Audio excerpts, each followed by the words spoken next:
सातारा मान नंतर खटाव तालुक्यात राष्ट्रवादीला शेखर भाऊ गोरेंनी पाडले खिंडार। अंबावडे निमसोडमधील राष्ट्रवादीच्या कार्यकर्त्यांचा शेखर भाऊ गोरे गटात प्रवेश।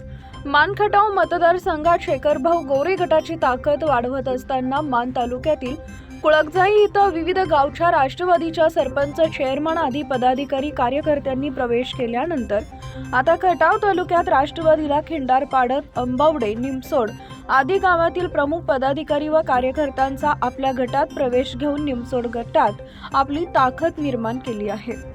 शेखर भाऊ गोरे यांचं कर्तृत्व नेतृत्व स्वीकारत राष्ट्रवादीला रामराम करत अंबावडे तालुका खटाव येथील माजी पंचायत समिती सदस्य रवींद्रप्पा पवार, माजी चेअरमन हनुमंत देशमुख आबा, माजी सरपंच देवीदास आनंदराव पवार, सोसायटी संचालक मनोज पवार, विजय सर्जेराव पवार, तानाजी गणपत पवार, बाळासो मारुती कुंभार, अमोल आनंदा बुधे, शशिकांत बाबूराव बरकडे तसेच निमसोड येथील ग्रामपंचायत सदस्य प्रकाश घाडगे, रामचंद्र काकडे, अमोल हनुमंत पवार, अनिल अरविंद पवार, संजय कोळी आदींनी शेखर भाऊ गटात जाहीर प्रवेश केला आहे।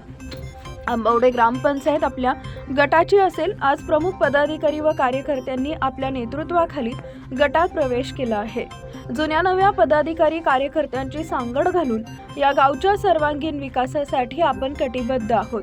तुम्ही दाखवलेला विश्वास सार्थकी लावत तुमच्या पाठिंब्यावर आगामी ग्रामपंचायतही कोणत्याही परिस्थितीत शेखर गोरे गटाची असेल, असे सातारा जिल्हा मध्यवर्ती बँकेचे संचालक शेखर भाऊ गोरे यांनी सांगितले आहे।